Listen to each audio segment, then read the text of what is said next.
오늘 함께 보실 말씀은 요한계시록 4장 1절에서 11절 말씀입니다.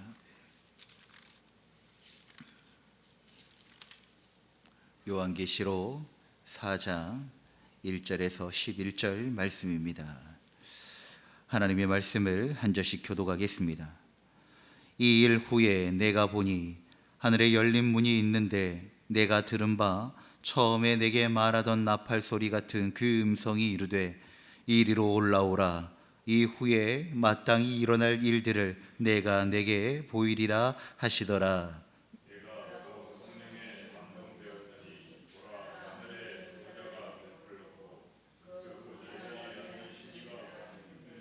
앉으신 이의 모양이 벽옥과 홍보석 같고 또 무지개가 있어 보좌에 둘렸는데 그 모양이 녹보석 같더라.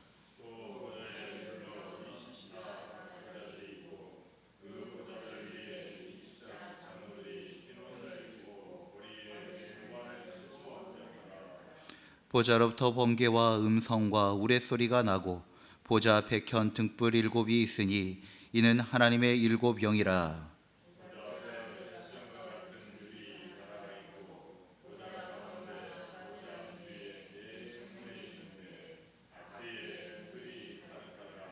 그 첫째 생물은 사자 같고 그 둘째 생물은 송아지 같고 그 셋째 생물은 얼굴이 사람 같고 그 넷째 생물은 날아가는 독수리 같은데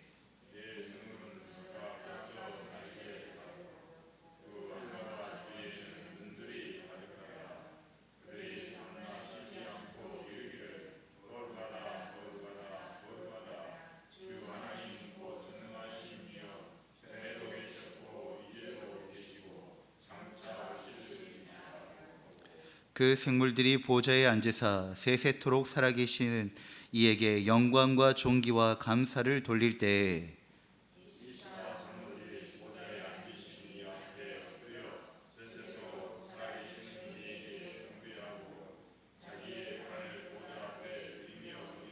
함께요.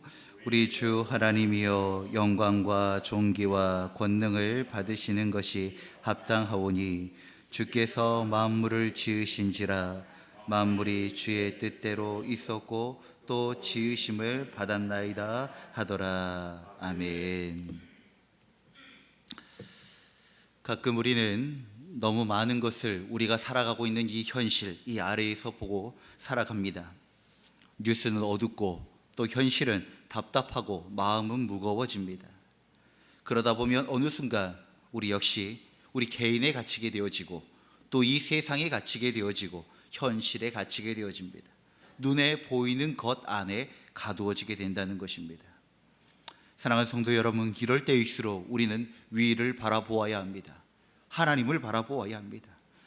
우리에게는 보이지 않지만 여전히 살아 역사하시는 하나님의 살아계심과 하나님의 일하심을 신뢰하며 하나님을 바라보아야 한다는 것입니다. 위를 바라본다는 것, 그것은 바로 하나님을 바라보며 완성된 하나님 나라를 소망하며 살아가겠다는 것입니다. 보이는 세상 안에 우리가 매여 버리는 것이 아니라 하나님께서 허락하신 그 온 세상과 또 하나님께서 완성하실 그 나라를 소망하며 나아가야 한다는 것입니다. 요한계시록 4장은 하늘 문이 열리고 그 하늘에서 벌어지는 참된 예배, 하늘의 예배의 장면을 보여줍니다. 주님의 초청은 이렇게 시작됩니다. 이리로 올라오라. 이후에 마땅히 일어날 일들을 내게 보이리라 말씀하십니다. 4장 전까지 7교회에 보내는 편지를 마무리한 요한은 하늘로 이끌려 올라가 하늘의 예배에 참여하게 되어집니다. 이제부터 요한계시록은 묵시문학에서 자주 등장하는 하늘로의 여행과 그곳에서 보는 환상을 보고하게 될 것입니다. 땅에 있는 교회들의 상황을 상세히 그리던 편지들에서 이제는 우주적인 장면들이 등장하기 시작하며 요한은 시간과 장소의 세부 상황에서 시간과 장소를 뛰어넘어 모든 피조물을 다스리시는 하나님의 보좌를 묘사하게 되어집니다. 우리가 이것을 통하여서 알 수 있는 하나님의 성품이 있습니다. 하나님의 내재성과 하나님의 초월성입니다. 하나님의 내재성은 우리 하나님은 임마누엘 하나님이시라는 것입니다. 우리가 살아가는 이 땅, 우리의 심령 안에 내주하셔서 함께 동행하시고 내주하시는 그 성령을 통하여 그때그때마다 우리와 함께 하시며 동행하시며 인도하시는 우리 하나님이시라는 것입니다. 그런가 하면 하나님의 초월성이 있습니다. 우리 인간은 결코 뛰어넘을 수 없는 하나님과 우리 안에 그 격차가 있다는 것입니다. 그런데 그 하나님의 초월성은 그렇게 하나님이 우리와 멀리 있다라고 하는 그런 맥락이 아니라 하나님의 그 전지전능하심이 이 모든 상황과 역사를 주관하고 계시다라고 하는 그러한 고백입니다. 일곱 교회는 하나님의 내재성이 드러나는 메시지였다면 이제는 이 하나님 나라 그 하늘의 예배, 참된 예배, 하늘을 묘사하고 이야기하는 것은 바로 하나님의 초월성을 이야기하고 있는 메시지인 것입니다. 오늘 우리도 그 주님의 부르심을 따라 시선을 주님께로 들어 하늘 보좌를 바라보며 다시금 하나님의 그 초월성과 하나님의 그 완전한 주권을 묵상하는 시간이 되어지기를 간절히 소망합니다. 요한은 성령의 감동이 되어 하늘의 문을 봅니다. 그 하늘에는 보좌가 있고 그 보좌에 하나님이 앉아 계신다라고 말하고 있습니다. 하나님은 여전히 통치자로서 하늘의 왕으로 계십니다. 창조를 마치고 난 후에 하나님은 저 먼 곳에서 동떨어져 그냥 침묵하고 계시는 분이 아니라 여전히 우리의 모든 역사와 이 주권 안에 일하고 계시며 그 하늘의 보좌에서 하나님의 일들을 감당하고 있다는 것입니다. 그분의 모습은 벽옥과 홍보석 같고 무지개로 둘러져 있다라고 말씀하고 있습니다. 하나님이 온 우주의 주권을 가진 분이라는 사실은 그러면 우리의 삶에 어떠한 의미를 가지고 있는 것일까요? 하나님의 주권은 단순한 신학적 개념이 아닙니다. 고난 중에 있는 성도들에게는 깊은 위로가 되는 진리입니다. 왜 그럴까요? 이 요한이 전하는 요한계시록은 그 박해 가운데 있는 성도들을 향한 편지입니다. 박해 가운데 있었던 그 가운데 살아가는 성도들에게는 여전히 그들은 고통과 아픔과 핍박 속에 살아갑니다. 어제도 그랬고요. 오늘 아침을 맞이하지만 그 오늘 아침도 핍박과 고난과 박해 속에 살아갈 수밖에 없다는 것입니다. 오늘을 최선을 다하고 하나님의 말씀을 붙들고 살아가지만 내일도 여전히 비참한 고난의 현실을 마주하며 살아가야 합니다.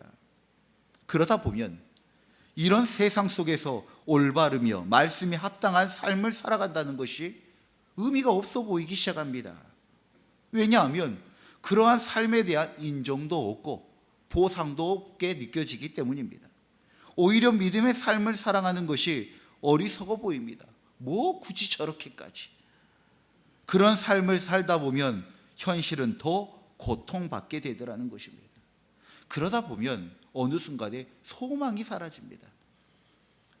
내가 이렇게 하나님 말씀 따라 살아가고 믿음을 지키며 살아가는데 누가 알아줘? 어차피 그래봐야 오늘 어제 똑같을 것이고 내일도 오늘과 똑같을 것인데, 그러다 보면 그 마음 안에 소망이 사라지고 그 살아가는 의미와 가치가 살아갈 때 그 마음 안에 겪는 상실감은 이루 말할 수가 없다는 것입니다. 사람이 아무리 힘들고 고통스러워도 그 삶을 살아가야 되는 의미 한 가지가 있으면 살아내게 되어집니다. 그런데 매 순간순간마다 눈에 보이는 현실과 고난에 맞닥뜨려지다 보면 어느 순간에 우리 안에 있는 믿음과 소망이 사라져버리기 시작한다는 것입니다. 그런데 그때 바로 오늘의 말씀과 같은 그 음성이 들려옵니다. 하나님은 하늘의 보좌에 계시고 여전히 하나님의 온 세상을 통치하시고 그리고 주권하고 계신다라고 하는 메시지가 들려오는 것이지요. 이 하나님의 우주적 주권과 하나님의 그 통치는 박해 가운데 있는 성도들에게는 소망이 되어지는 것입니다. 하나님의 영광이 살아있다. 무한한 권세와 절대 주권이 아직 이 세상을 붙들고 있다. 세상은 아직 정의를 기다릴 수 있다. 하나님의 그 구원의 때가 있노라 하면서 그 고통스러운 순간순간 지금을 살아낼 수 있는 힘이 생긴다는 것입니다. 무엇 때문에요? 하나님의 그 주권이 살아계시다는 그 소망 때문에 다시 오늘을 부둥켜 안고 살아갈 수 있는 힘이 생긴다는 것입니다. 요한은 그것을 환상으로 보여주며 하늘의 위로를 박해받고 있는 그 시대의 성도들에게 전하려고 했던 것입니다. 우리의 삶이 불안한 이유가 무엇입니까? 하나님이 흔들려서입니까? 하늘의 보좌가 불안해서입니까? 그렇지 않습니다. 우리가 살아가고 있는 이 세대가 완전하지 않고 우리의 중심에 있는 보좌가 흔들리기 때문에 나 때문에, 우리 때문에 불안한 것입니다. 그런데 이 불안한 우리의 마음을 붙들고 하나님 아버지 앞에 매여 있을 때 나는 연약하고 나는 흔들리지만 흔들리지 않는 여호와 하나님의 그 주권 때문에 우리는 방황하지 않고 도태되지 않고 낙오되지 않고 승리하며 나아갈 수 있는 것입니다. 비바람이 몰아칠 때 배가 그 깊이 더 무거운 닻을 내리잖아요. 그 닻이 잘 박히면 그 풍랑을 이겨나가는 것입니다. 오늘날 우리의 삶 가운데 현실의 무게와 두려움이 우리를 짓누를 때, 또한 낙심과 불안이 마음을 자꾸 어지럽힐 때, 그럴 때 위를 바라보십시오. 하나님을 바라보시고 하나님의 보좌를 바라보시며 하나님의 주권을 바라보시는 우리 모든 주의 백성들이 되어지기를 간절히 소망합니다. 하나님께서 온 세상과 나의 인생을 다스리시고 계신다는 이 믿음이 우리에게 참된 위로와 소망이 되어지기를 기도해야 하는 것입니다. 오늘 말씀은 분명히 말합니다. 하늘의 보좌가 베풀어졌고 그 위에 앉아 계시는 이가 있다, 하나님이 계시다라고 말씀합니다. 하나님의 보좌는 흔들리지 않습니다. 그분은 지금도 살아계시고 주권을 가지고 일하고 계시며 우리의 고난 중에도 혼란 속에서도 여전히 하나님이 다스리고 계시는 것입니다. 이어서 나오는 그 모습은 하늘의 예배의 모습입니다. 하늘의 보좌 주변에 24보좌가 있고, 그리고 또 그 위에는 24장로들이 있고, 그 주변에는 네 생물이 끊임없이 찬양하고 있다고 묘사하고 있습니다. 보좌와 24장로들과 그 네 생물이 하나님께 드리는 예배는 장엄하고 경이롭습니다. 그들의 얼굴과 발은 가리고, 그리고 자신이 가진 면류관을 보좌 앞에 내려놓으며 하나님께 엎드립니다. 예배란 하나님 앞에서 자신을 한없이 낮추고 하나님께 마땅히 돌려야 할 영광을 올려드리는 행위인 것입니다. 우리의 겸손은 우리를 낮추는 것만이죠. 그러나 성경이 말하는 겸손은 나를 낮추는 것뿐만 아니라 하나님을 높여드리는 것이 성경이 말하는 겸손의 핵심인 줄 믿습니다.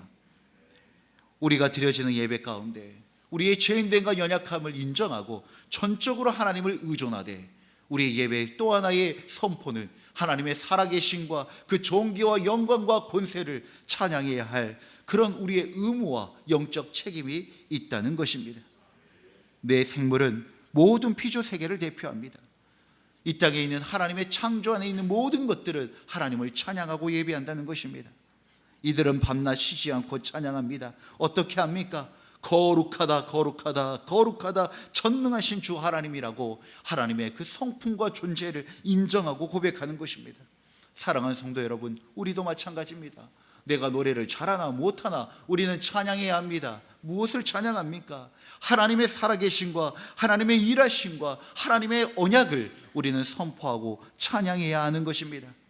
당시 성도들은 황제에게 이와 같은 경배를 드리도록 요구받았습니다.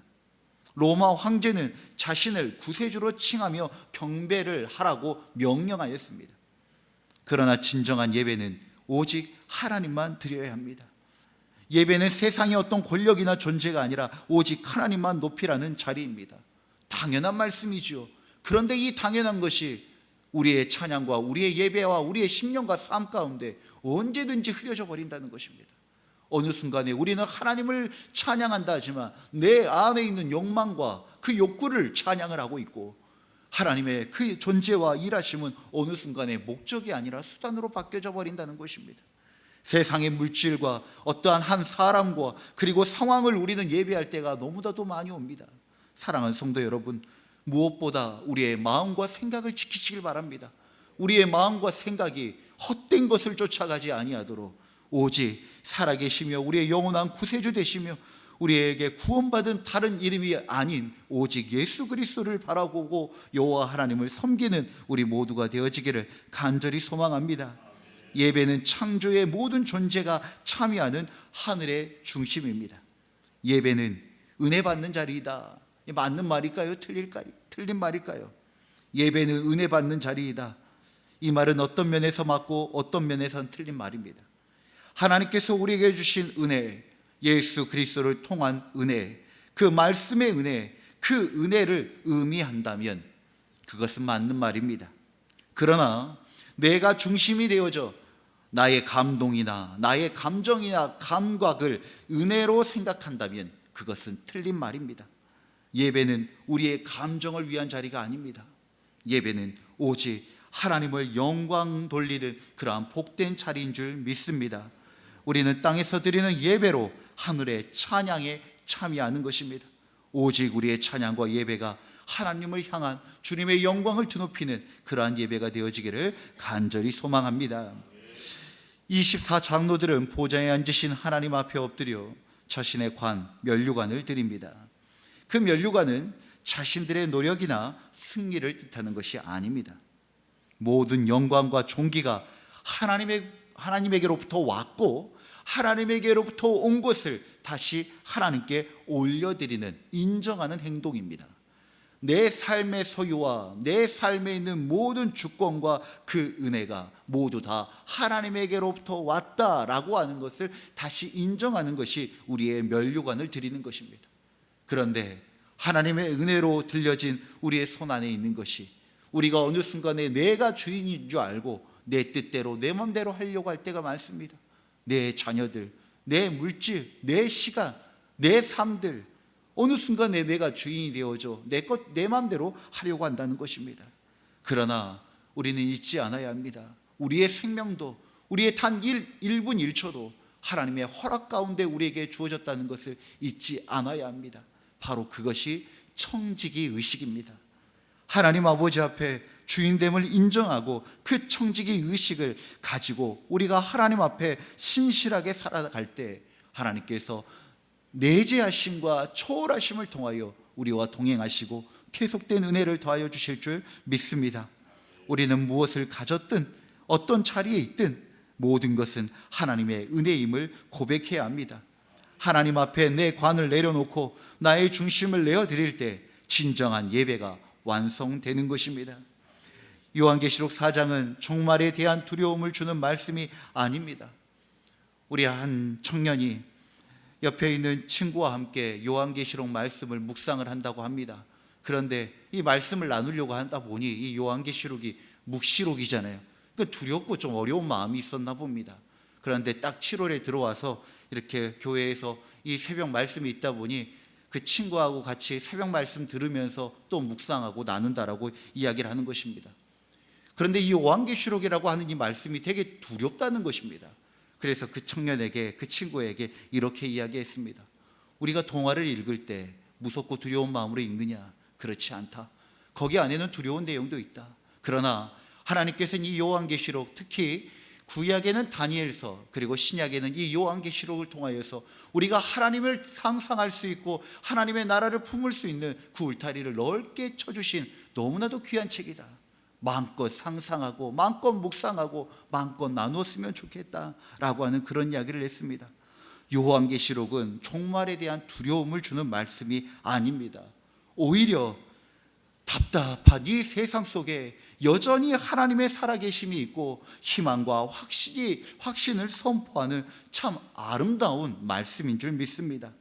그 말씀을 더욱더 깊이 묵상하며 우리에게 주신 은혜를 가지고 나아가기를 간절히 소망합니다.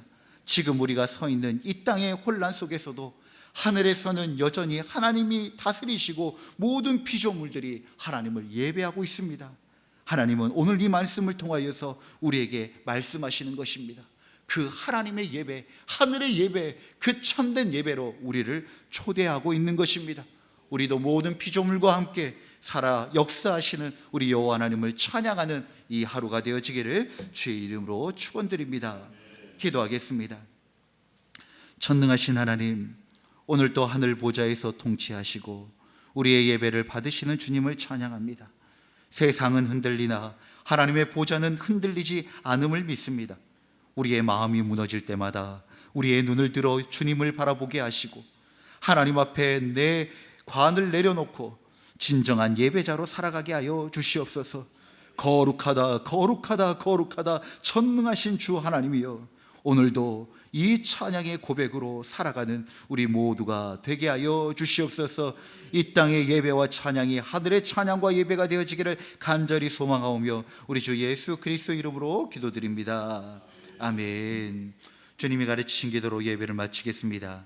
하늘에 계신 우리 아버지, 아버지의 이름을 거룩하게 하시며 아버지의 나라가 오게 하시며 아버지의 뜻이 하늘에서와 같이 땅에서도 이루어지게 하소서. 오늘 우리에게 일용할 양식을 주시고 우리가 우리에게 잘못한 사람을 용서하여 준 것 같이 우리 죄를 용서하여 주시고 우리를 시험에 빠지지 않게 하시고 악에서 구하소서. 나라와 권능과 영광이 영원히 아버지의 것입니다. 아멘. 우리의 기도를 주님께 올려드립시다.